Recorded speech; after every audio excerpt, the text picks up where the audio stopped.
pelanggaran HAM kalau memang dikategorikan pelanggaran HAM, atau apa yang dimaksud dengan bahwa ini bukan pelanggaran HAM kalau syarat-syaratnya ini gitu loh. Nah, jadi kalau kita masuk ke pelanggaran hak asasi manusia, dalam konteks itu tewas orang, maka yang dilanggar itu hak untuk hidup, the right to life. Dalam hak asasi manusia tidak ada yang boleh membunuh secara sewenang-wenang. Bahkan dalam pidana pun tidak boleh ada hukuman mati kalau kita pakai hak asasi, pendekatan hak asasi manusia. Nah, oleh karena itu, kalau ada matinya orang, tewasnya 6 orang tadi itu mesti dilihat dari kacamata fakta dan dasarnya. Kalau dia pelanggaran hak untuk hidup, pelanggaran terhadap right to life, maka syarat yang pertama harus dibuktikan polisi sengaja membunuh.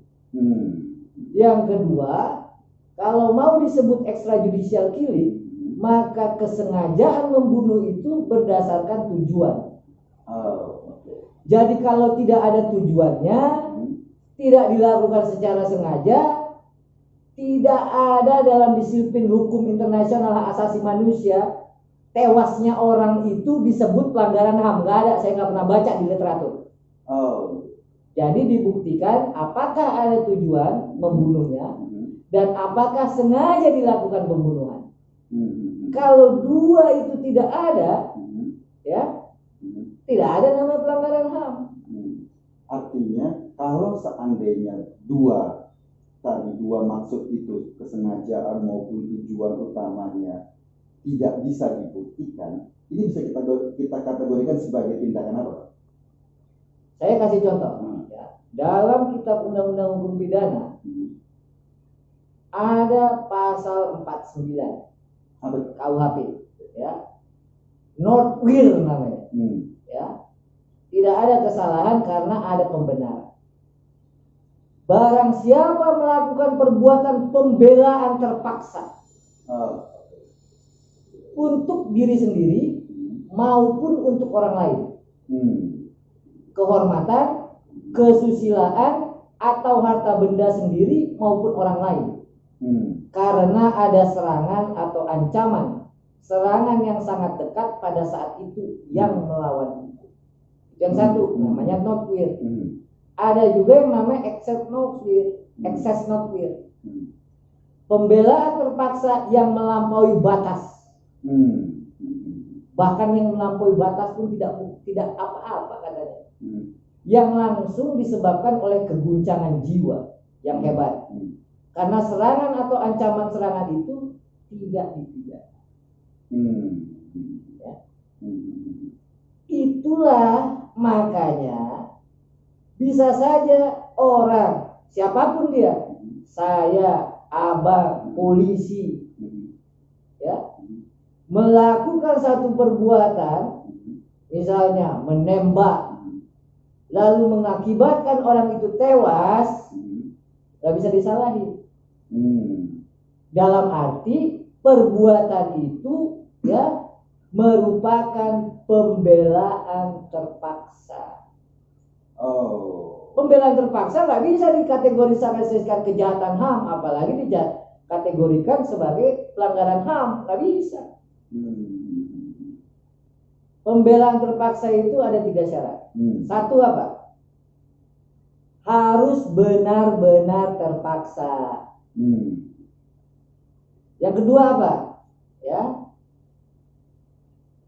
Kaitannya dengan apa? Keselamatan, harta, dan kehormatan. Keselamatan jiwa. Nah, yang ketiga harus ada serangan. Jadi kan nggak mungkin kalau nggak diserang kita bilang terpaksa, kan? Gimana abang bilang nggak bisa. Jadi harus 3 itu. Dan perbuatan itu adalah satu-satunya cara, satu-satunya perbuatan, satu-satunya jalan supaya nyawa saya selamat. Misalnya, contoh, saya dalam mobil, saya petugas, saya pegang senjata, tiba-tiba ada 3 orang mau merebut senjata, kalau senjata itu direbut, maka saya yang tewas. Maka teman saya yang dalam satu mobil itu nembak, tewas dia. Nggak bisa dipidana dan bukan kejahatan HAM. Ya, dalam rekonstruksi yang kemarin kita lihat itu memang kejadiannya seperti itu. Di dalam mobil ada perebutan senjata dan kemudian petugas melakukan penembakan agar mungkin dalam konteks itu kan nggak bisa kemana-mana kan Bang? Karena itulah jalan satu-satunya yang terbaik. Jadi kalau ada yang bilang bahwa faktanya seperti itu, bilang ada kejahatan hak asasi, bilang ada kejahatan, belajar lagi. Ya mungkin apalagi bilang ada extrajudicial killing, belajar lagi. Ada beberapa literatur. Kalau extrajudicial killing itu apa Pak? Pengertian extrajudicial killing ya, yang paling pokok unsurnya ada dua. Ya. Satu adalah ada tujuan dari aparat negara dan atau dari aparat ya kekuasaan. Dua, ya, itu sengaja melakukan pembunuhan demi mencapai tujuan itu. Tujuannya adalah merepresi, tujuannya adalah teror, tujuannya adalah membungkam, ya, kebebasan. Ya. Lalu dibunuh orang, sekelompok orang, itu namanya extrajudicial killing. Kalau nggak ada bilang, si A, si B, pokoknya kita sikat, nggak ada itu. Bukan extrajudicial killing namanya. Ya kalau cuma accident gitu kan Bang ya, aksi reaksi kan, artinya cuma di situ aja kan, nggak ada. Bukan extrajudicial killing, mana ada extrajudicial killing? Gitu. Extrajudicial killing harus ada tujuan dan target. Ya. Dan karena itulah dia melakukan pembunuhan. Ya. Nah itu baru bisa extrajudicial killing. Kenapa Bang? Kemudian narasinya diarahkan dengan extrajudicial killing, HAM dan lain-lain. Kalau itu saya nggak ngerti ya. Yang pasti adalah kalau ada yang bilang ada extrajudicial killing, tidak memenuhi unsur. Yang kedua, kalau ada yang disebut dengan kejahatan HAM, ya, tidak masuk dalam kejahatan hak asasi manusia. Poinnya adalah kalau tewasnya seseorang, ya, akibat dari pembelaan tidak dapat disalahkan, bahkan dalam pidana tidak dapat dipidana. Pertanggungjawaban pidananya hapus. Itu berlaku buat masyarakat sipil maupun buat petugas ya Bang? Semua. Semua. Jadi konteks di sini Bang, ya, itu bisa dibuktikan jalan terbaik, jalan satu-satunya.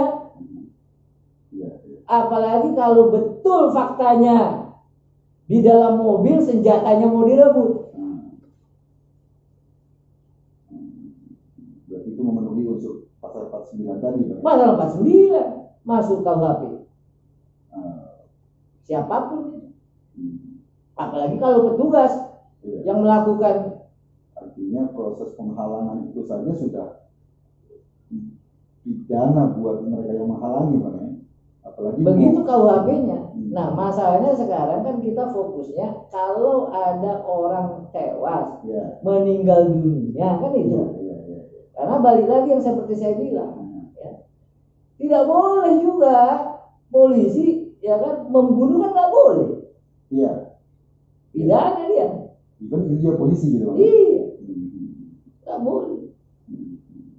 Tapi kalau tewasnya orang itu merupakan akibat dari perbuatan pembelaan diri, ada pasal 49. Makanya saya bedakan. Kejadiannya di mana? Oh, kejadiannya di mobil. Satu-satunya jalan terbaik. Karena nggak mungkin lari ya. Nggak mungkin lari. Atau mungkin kalaupun nggak ditembak pada saat itu, keselamatan jiwa petugas yang terancam. Beda kalau di ruangan Pak.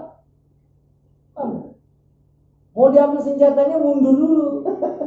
Bisa kabur ya. Ya, bila perlu ya kan di mundur, setelah itu tembakan peringatan. Lah kalau di mobil. Iya. Jadi sekali lagi ya, menurut pendapat saya berdasarkan literatur, berdasarkan hukum, kalau peristiwanya demikian, maka tidak ada yang namanya kejahatan HAM. Nggak ada. Apalagi kalau disebut ada kejahatan yang namanya extrajudicial killing, itu nggak ada lagi itu. Kejauhan banget ya. Nggak ada. Nah sekarang kan ini nih Bang, katakanlah biasa kalau di kepolisian kan Kompolnas kemudian melakukan penelitian atau penyidikan terhadap kasus ini. Tapi Komnas HAM kan juga melakukan penyelidikan terhadap kasus ini. Penyelidikan. Nah kita sebagai masyarakat, ini kita sebagai masyarakat biasa, kira-kira bagaimana mengapresiasi nanti hasil dari Komnas HAM atau hasil dari sepanjang Komisi Nasional Hak Asasi Manusia atau Komnas HAM menjalankan kewenangannya dengan proper, sepanjang melaksanakan kewenangannya dengan baik berdasarkan undang-undang, maka patut kita apresiasi. Tidak hanya Komnas HAM, seluruh pejabat pun harusnya begitu.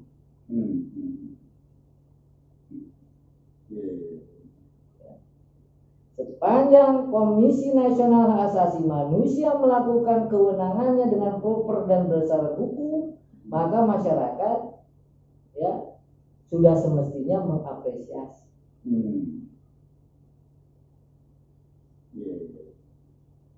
Yang seperti saya bilang tadi, kalau faktanya tidak ada kejahatan hak asasi manusia, bukan pelanggaran HAM berat, atau tidak masuk dalam kualifikasi extrajudicial killing, lalu ternyata Komnas HAM sependapat misalnya dengan saya, ya memang itu yang benar. Mau diapain? Mau diutak-atik kemana juga? Mau diutak-atik kemana juga? Ada faktanya ya. Lah itu literaturnya bilang begitu, faktanya bilang begitu, sekolahnya juga bilang begitu. Artinya kita tidak perlu membangun kecurigaan yang terus-menerus, padahal faktanya nggak begitu gitu kan? Intinya, kalau dia untuk membela diri dapat tidak dan bukan kejahatan